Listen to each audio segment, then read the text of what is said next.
Sama-sama tayong magiging Saksi!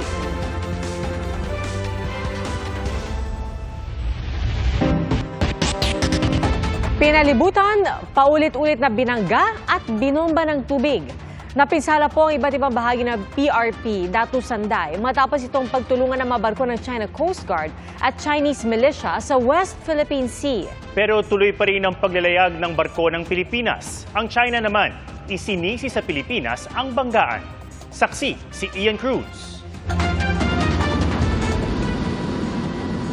1:46 p.m. August 25, 7 nautical miles mula sa Escoda o Sabina Shoal, naglalayag ang sinasakyan naming BRP Datu Sanday nang bombahin ito ng tubig ng China Coast Guard Vessel 4202. Hindi matamaan ng water cannon nung una ang BRP Datu Sanday.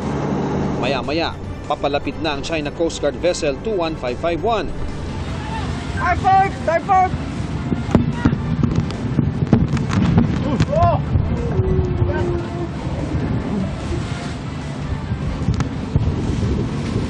China Coast Guard! What are you doing? Stop it!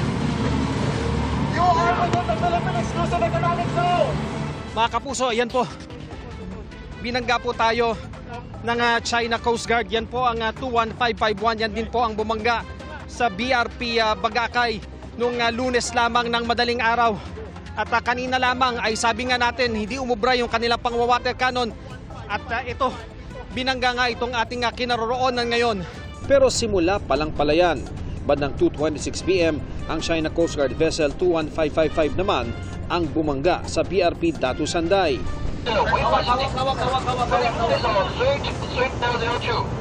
China Coast Guard 21555 vessels. The violating the China's sovereignty and security and seriously violating the international law. I am ordered to take a defense and you will be responsible for all the consequences. The violating the China's sovereignty and security and seriously violating the international law. I am forced to take a defense. What are you doing? Lumayo ng ilang saglit ang 21555 pero ilang sandali pa, ibinangga nito ang husong may angkla sa kaliwang gitnang bahagi ng BRP Datu Sanday. Grabe po ang nangyayari. Dumikit naman at kumiski sa kanang bahagi ng barko ang isang Chinese militia vessel.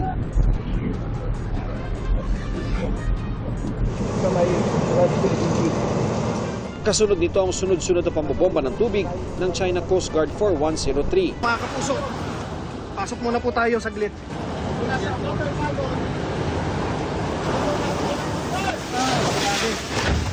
Uy!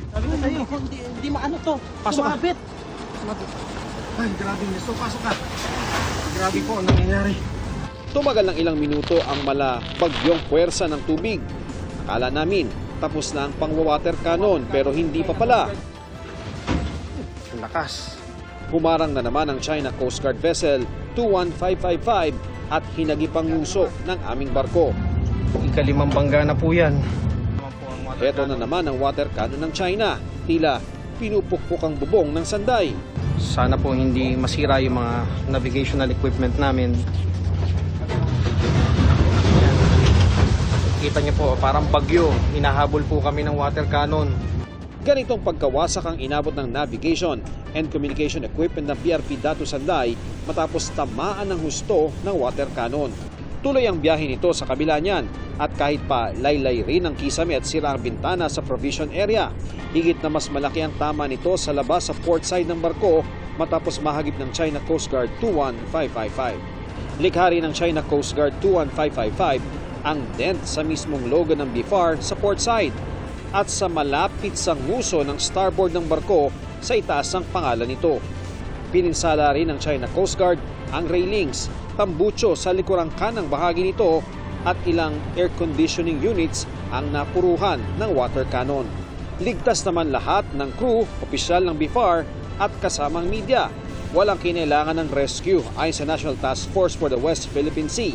Taliwas sa mga pahayag na may nahulog na Pilipino na sinagip ng China Coast Guard. Sabi ngayon ng Chinese Foreign Ministry, ang barko ng Pilipinas ang nagpumilit na pumasok sa Escoda Shoal at ang BRP Datu Sanday rin daw ang siyang bumangga sa barko ng China. Ang Pilipinas daw ang may responsibilidad sa banggaan ng mga barko. Ayon naman sa National Task Force for the West Philippine Sea, layo ng mga barko ng China na harangan ang humanitarian mission para sa mga Pilipinong mangingisda.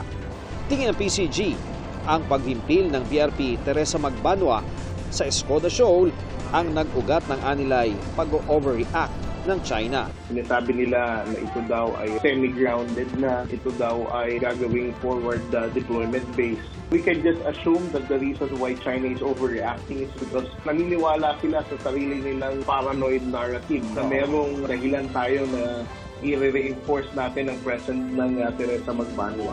Pero sa kabila ng mga tinamong pinsala, tuloy sa paglalayag ang PRP Datu Sanday.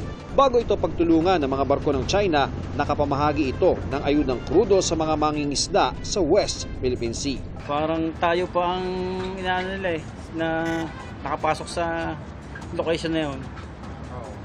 Ate naman to. Kung sa sitwasyon yun, parang tayo pa ang nagnanakaw sa pangyayaring yun. Siyempre may pangamba po kayo sa sarili nyo na baka kung anong gawin nila. Hindi gaya dati na kahit anong gawin mo, pwede. Nakakatakot din ho naman doon pumunta. Kaya sayang din, pag pumunta ka doon, tataboyin ka lang din. Wala rin, walang mangyari. Nakakatakot na rin kay isang kahoy ang aming sasakyan, di ba? Kung maaari lang po, aksyonan po naman ng gobyerno. Dahil kami po ang nahihirapan. Buhay na nga po sa malalaking alo ng aming sinasabana. Tapos, pagdating pa dito sa mga China, buhay pa rin po. Tila nasugatan man matapos ang pagbangga at pang-water cannon ng China Coast Guard, babalik pa rin dito sa West Philippine Sea itong PRP Datu Sanday ng Bureau of Fisheries and Aquatic Resources para ipagpatuloy ang kanilang mandato na tulungan at pangalagaan ang kapakanan ng mga mangingisdang Pilipino. Para sa GMA Integrated News, Ian Cruz ang inyong saksi. Bago sa saksi, isang patay sa pagsabog at sunog sa isang cargo ship sa Tondo, Maynila. Saksi, si Nico Wahe. May itim na usok na nagmumula sa bahagi ng Pier 18 na nakuhanan ng video ni Marvin Mataak sa may port area Vitas, Tondo, Maynila. Nasusunog na pala ang isang cargo ship. Ayon sa Bureau of Fire Protection, alas 11:30 ng umaga nang itawag sa kanila na may sumabog daw na barko. Ito daw po yung mga imbakan ng mga LPG sa initial information ng mga nakatalaga doon. Meron po tayo ng pintura, thinner. Isang crew ng barko ang kumpirmadong nasawi, habang dalawa naman ang sugatan. Nagdeklara sila ng fire out bandang alas 11:30 ng umaga. Hanggang ngayon, inaalam pa nila kung ano talaga naging sanhi ng sunog at kung talagang nagkaroon ng pagsabog. Pero kung imbakan daw ito ng LPG at pintura ng barko, doble ingat daw dapat sa pag-handle nito ang mga crew. Kaya marami po mga nandidisgrasya kasi po hindi po nila alam na meron po palang gas. Kapag nagbukas po tayo ng pinto or ilaw dyan ng mga electrical equipment na maaari maka-charge, yun na po, ganun lang po natin malaman na nakakalat na po pala yung mga gas. Hindi pa raw mapasok ng tuluyan ng BFP ang bahagi ng barko na nasunog dahil sa mga LPG at pintura. Sinubukan namin tawagan ang numero sa social media page ng St. Francis Xavier Shipping Lines na siyang may-ari ng barko pero walang sumasagot. Para sa GMA Integrated News, Nico Wahe, ang inyong saksi. Nasa Indonesia pa rin daw si dismissed Bamban Mayor Alice Guo habang nagtaka naman umanong lumipad pa Hong Kong ang kapatid niyang si Wesley base sa impormasyong nakuha ng PAOK. Ang kapatid naman ni Alice na si Sheila nasa detention facility na ng Senado at inaasahang haharap sa pagdinig bukas. Saksi, si Oscar Oida. Mula sa National Bureau of Investigation, dinala sa Senado ang kapatid ni dismissed Bamban Mayor Alice Guo na si Sheila. Habang sa batasan pambansa naman, si Cassandra Lee Ong. May magkahiwalay na arrest warrant laban sa dalawa, ang Senado at Kamara, matapos ma-cite in contempt dahil sa di nila pagdalo sa mga pagdinig kaugnay ng Pogo. Bukas, inaasahang ihaharap sa pagdinig ng Senado si Sheila. Basta advice ko, magsabi lang siya ng totoo. Dapat siya talaga magsalita kasi wala naman siya tinatago. Pero siyempre, dahil pinailan siya ng kaso, pwede niya i-invoke yung on certain questions, yung right against self-incrimination. Sa Miyerkules naman, inaasahang ihaharap sa pagdinig ng Quad Committee sa Kamara si Cassandra. She is our only link doon sa Lucky South 99 at saka doon sa ibang illegal Pogo hubs that was raided by PAOK.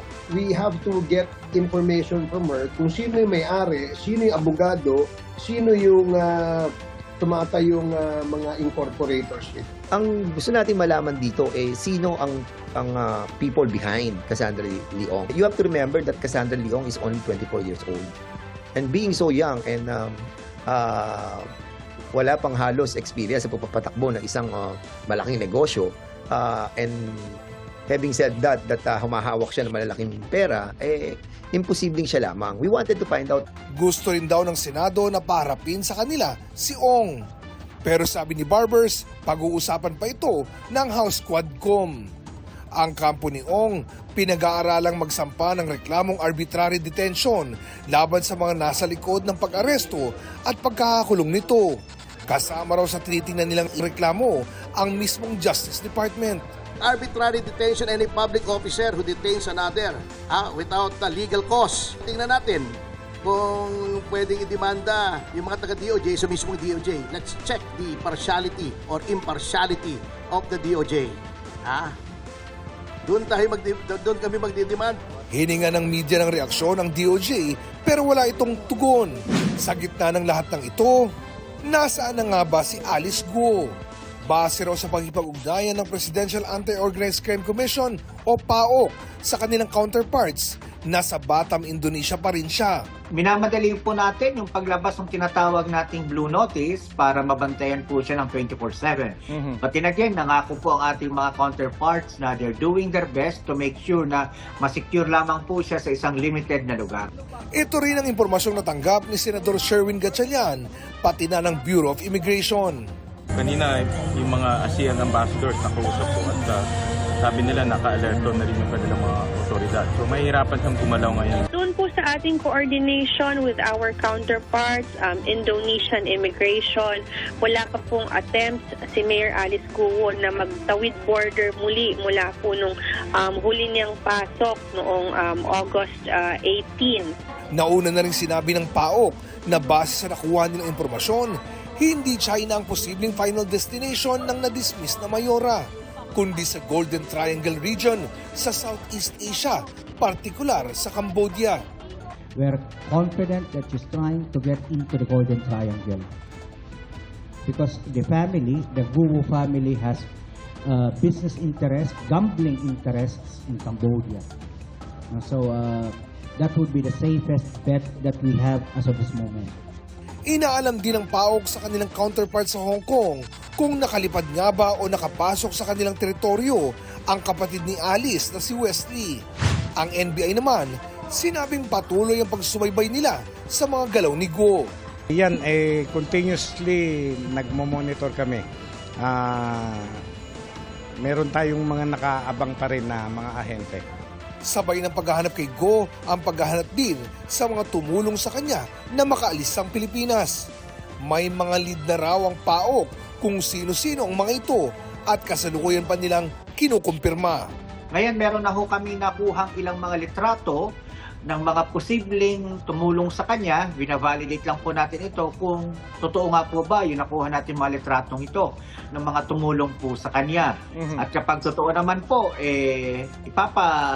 mananagat po ang mga ito. Para sa GMA Integrated News, ako si Oscar Oyd, ang inyong saksi. Mga kapuso, sama-sama tayong maging saksi. Mag-subscribe sa GMA Integrated News sa YouTube at para sa mga kapuso abroad, samahan niyo kami sa GMA Pinoy TV at sa www.gmanews.tv.